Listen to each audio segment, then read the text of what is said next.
or thinking of starting one, how we can assist you in that way. So I'm going to share my screen. All right. I'm going to share my screen with everybody. Okay.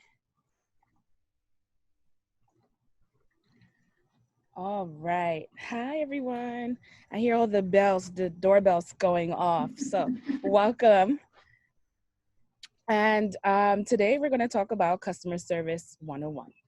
And again, my name is Andrea Weekes. And if you didn't hear, I have over 16 years of experience in the hospitality industry, consisting of the airlines, hotels, and property management. I currently work for Grady. I've worked for Bozzuto. I also worked with US Airways before they merged with American. I've also worked for Starwood at W Hotels, which is now Marriott. So I guess after all the companies, you know, they merged to make them better. So what is customer service? So customer service is the assistance and advice provided by a company to those people who buy or use its products or services. Customer service is basically just what it says. It's serving customers. Everyone possesses some form of customer service skills, whether it be good or whether it be bad. Questions many people ask themselves when thinking of customer service: would I come back to this place? Is this something I could do with or without? Did I get the value or quality? Was it worth it? And why did someone come to me versus your competitor or somebody else? What is the importance of customer service? Going above and beyond your client's expectations and anticipating their needs, creating loyalty programs along with discounts. So, you know, you want those people to come back, of course.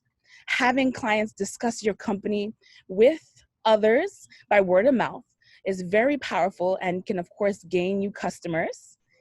Your business will have longevity due to the high level of satisfied customers. Leaving your customers feeling more than content with your services is not only gratifying, of course, it's also very rewarding. How to better your service? Subtle changes, of course, always help, such as smiling, such as greeting your customer or your client. Having a special one, of course, is always better. Tone of voice. So if I say good morning or good morning, it makes you feel better, of course, by having a high-pitched voice because it sounds better with your tone. Using social media as a free marketing tool for business and other platforms such as Instagram, Google reviews, Yelp, that always helps. And it could also, of course, hurt your business too, but if you have positive experiences, you want people to portray those online, of course. Networking and using other local businesses around you and not seeing them as competitors and more of allies, referring to one another. So if somebody down the street sells earrings and you sell matching shoes, why not refer one another to your business? Changing your aesthetics and giving your company new signage and a clearer vision, that always helps. Diffusing situations. The one thing we don't like to do in customer service, but is the main source of customer service, is dealing with those angry residents, angry guests, understanding why someone is upset, remaining calm. If you are upset, as your customer is upset, you will not be able to diffuse any situations. So you do want to show them some kind of compassion, which also assists in diffusing the situation. And tell them about your personal experiences, why I'm upset that my bags are missing from the airlines, because that's also happened to me before. I know what it's like, why your flight is delayed. Sometimes it's beyond your control. No, of course, customers are not always right. However, you want them to feel that way. Patience, listening, showing empathy, and main factors are some of the main factors, of course, in resolution and resolving those problems. How does it apply to you? Well, it does to everyone, especially those of us in the business, hospitality, and retail industry. Let your personality shine, which of course I'm a little nervous, so my personality is trying to shine. And then of course you want to be enthused about your subject matter. So most people, of course, they'll see it on your face if you light up about the hotel that you work at or the airline that you work for. They will see that. Customer service can be taught and of course learned. If you feel as though you don't have these skills, you can read up about them. You can, of course, email me about them, and I will be more than happy to share some of how I problem resolve issues, because sometimes you have to bounce off of one another in order to get you through situations, especially if it's your first time dealing with something. Practicing aloud, which I did today, and that also can help you in real situations, and diffusing them, of course. And if you are better, your business will also be better. So I will, thank you so much. That's my little presentation. Open up for some questions about customer service that I would be happy to answer. Woohoo! Well done, Andrea. You see that the floor didn't open up and swallow you, huh? You survived this. Oh, I'm just like, and then I heard the dings. So hello, friends. Yeah, Hello, fans. I know. Hello, I see your family and friends. They're all here. So generous. yes, I do. All right, so I'll start up the questioning. Please, you can use the chat option or chat tool to leave your questions. Andrea, you can stop sharing your screen now because we're seeing everything. Okay. I'm just like, how do I? Okay. So my first question, no, just go to the bottom of the screen. You see okay, got it. Yeah. There we go. Well done. You got this. My first question for you is the customer always right? And Absolutely in what situation? not. The customer, no, is not always right. However, if you point out that the customer is not right, it would probably make them more angry. So the last thing you want to do is make someone feel kind of defeated in a way. You want to kind of empathize and let them know, you know what, I have another solution for you. Even though this is not right, this is not correct, even though I don't have a suite for you, I have a lovely corner room for you. So you give them other options, and sometimes you don't have other options.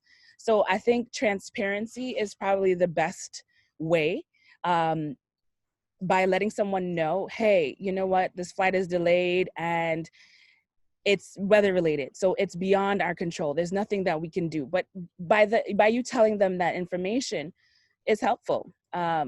Whether it be, airlines and business, hey, I'm selling you these shoes. However, I don't have your size right now. I know you really want them. Maybe there's a way that we can order those for you specially, or maybe you like another pair that's similar. So I think finding some kind of other avenue to go down is also helpful.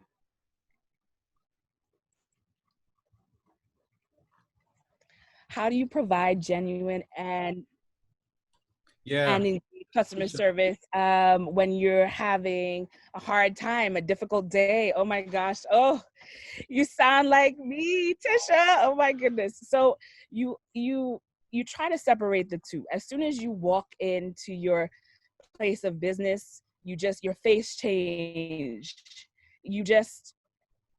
Everything that you're dealing with, you just leave it at the door, just like you would your shoes nowadays and your hand sanitizer. Just leave it at the door before you go in. And you just think of positivity. Think of what makes you happy, whether it be, oh my gosh, when I go home, I know I'm gonna have a great glass of water or wine or whatever makes you happy. Your kids are at home. So you think of those happy times, and that you can't take things personal. So It's happened to me when I do, and I come home and I'm crying, and my mom is there. Don't worry, it's gonna be okay. So you want to kind of think of something that's happy and make that exude. There's a good question here from Debbie. It says, what if you have an employee that does not have good customer service skills? Do you spend time training them, or does that affect, their chances of getting hired? Absolutely. So, yes, there are so many times when you are working with a coworker who's just not excited as you are. Sometimes you have to take the time to teach them so that they can learn from you. If you're somebody who is always positive, it usually rubs off. Or you could suggest, instead of demanding, hey, why don't you try it this way? Because it worked for me. And sometimes when you do, it does affect how you deal with those customers or clients. And I see somebody said, how do you handle language and cultural barriers? Oh, that's a really good one. I'm actually working on a property currently, and a lot of folks are Spanish speaking, and I speak Spanglish, so I understand just a little bit. But we have so many tools that can help us in whether we have apps, we have Google Translate, of course, hand gestures, that helps a lot. Smiling, pointing. There's so many times where I'm just like, I just know a little bit. Maletas, and arriba, so you can use as much as you know, if you do know some, and work it out. It's just like, how do other people go to all these places that don't speak English? Of course, you could hold up your phone and get it to translate for you. But before then, what would you do? You would just use your surroundings to kind of help you understand what the situation is. So yeah, that's how I would handle cultural barriers. Yeah, using your phone isn't that impersonal? Isn't that going to just? So it's not impersonal if they see that you're trying to converse with them. If they see that you are just frustrated and just removing yourself and trying to get somebody else, that is impersonal. But if they see that you're trying to help, I don't think it's impersonal. Why customer service for you, Andrea? Why'd you go into it? Was it because you're looking for a job, you wanted to make some extra cash? Oh yeah. Oh man, that's a great question. When I started with US Airways. So I started in the airline industry, and I was in college at the time, and I was at the bus stop, and I opened up one of those newspapers, and it said, "Do you like to fly?" "Oh yes." "Do you want to make money?" "Oh yes." I was just like, absolutely. I was like, that's me. So I went in for the interview, and I remember meeting with this lady named Lisa, and she said, "You know what? Let's try it out." And I started as a gate agent, and I did ticketing as well, and I would meet like late night flights, and people would ask me, they're like, "Are you the manager?" And I'm like, "No, I'm not the manager." Because you sometimes are you kind of downplay your skills because you get a little scared, or you're like, "Oh, maybe I shouldn't, or maybe I should." But one thing I did enjoy the most about, of course, working for the airlines is the lovely travel. And anyone who does work for the airlines, of course, they know the standby and getting stuck, and or if you are working the flights, for how hard is it to tell somebody, "Hey, I know you're about to go on this cruise," or "I know you have to get this connecting flight, and this is the last flight out, and you just missed it." It's just like, some people are going to things that are so important, and you tell people, "I'm so sorry," and they can feel your compassion, for the most part, it helps. Mom, Have you ever at any time felt the need to drink some alcohol, take some alcohol just to take the edge off, because you knew that? Oh man, all the time. Customer. Right now, I think I might need some. And my mom is like, yes, absolutely. It is okay when you finish your work to have a glass of wine, but of course during work you don't want to do that. What working with friends, and how do you suggest changing the Yeah. friend hat Is that what coworker about working with and friends, and so how do you suggest changing the friend hats oh, and coworker to, to coworker that's and a still in a really relationship? good question, Tashawn. um it is difficult to separate the two, especially if your friend is your boss. um but you do have to separate those two, because um you have to listen to your boss. Sometimes you might know that it's not of your best interest. There's so many times that I have worked for friends and with friends, and then they've become my supervisor, or I have become their supervisor. So um, it is difficult to separate the two, but you have to, because your business would not continue to thrive if you let your friends manage it how your friendship is. Sometimes it's on, sometimes it's off. Um, so it could fluctuate quite a bit, so you don't want that to show in your work. But if you can work with friends, of course, most of the times, if it's a really good friend, they have your best interest at heart. But sometimes they don't know how to relay that. So sometimes you do have to cut ties with friends, and working together. But it all depends on how it's going, because sometimes I feel if your friends are working for you, um, they feel as though that they don't have to try as hard or work as hard because they are your friend. And you might not be as hard on them because they are your friend. So there are times when your friend might be late, and you might need to write them up. But because you know that they're good at their job, you might not, or you let them go, versus somebody who's not your friend, you would be harder on them. So you have to try your best to um, separate the two. You have to separate the two. uh, Jeff had a question. We're going to have this final question before we round up, because this is meant to be for 30 minutes. Have you thought of another career besides customer service, and how's your daily routine at work? So two-part question there. oh yes. Yes, and it's so funny. When I first started, I wanted to actually be on radio, and I've actually shared that with Valentine, because I enjoy speaking. And I think I have a great voice. So when I was in school, I was actually doing communications. And so that was really what I wanted to do. My daily routine now has actually changed, and for the better, which I've also shared with a lot of my friends and family in here too. I currently go from property to property, assisting them with whatever daily tasks they need, as far as different apartments. And I manage, I answer the phones, help people find apartments, give people skills, train them. Um, and I see another question here. How do you manage call out bias, prejudices, stereotypes that may? Okay. Oh, that's a great question, Tisha. Um, well, you have to hold people accountable. Um, you have to hold people accountable for what they're doing. Um, and let me see. And what else? And effect. Conceived stereotypes. Yeah. And so any kind of stereotype that you have, you want to try to change it into a positive.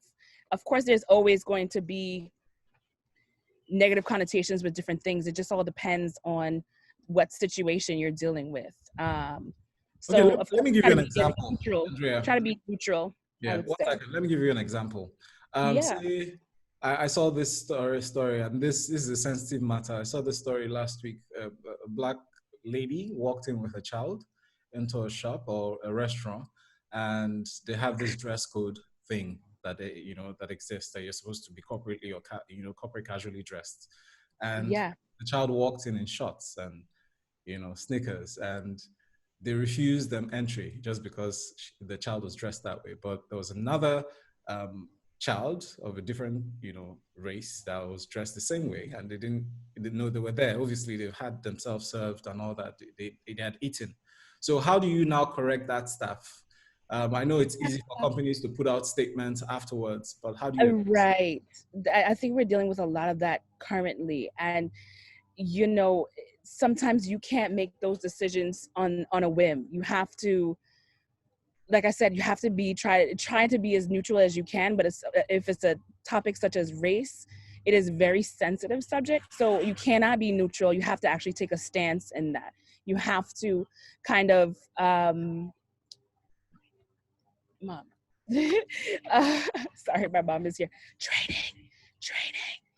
Of course, training does help, but sometimes you don't get the training from your company, such as Starbucks and Taco Bell, and they don't take time to personally come out from the corporate office and train you. But if you know deep down, like, being racist and being biased is wrong, you have to kind of stick to your guns. And you can't. I mean, that's something that you can't teach, really. I mean, they can only tell you a little bit. Sometimes they send out brochures and emails and things like that of what to do, what to not do. And that only takes you but so far. That doesn't help you deal with everyday situations. So you have to go with what you know is right, I would say. And I think sometimes what will help is just creating a company policy that addresses such situations. And when it comes up, even if it wasn't addressed in the original policy, you can always update it just to make sure that doesn't reoccur.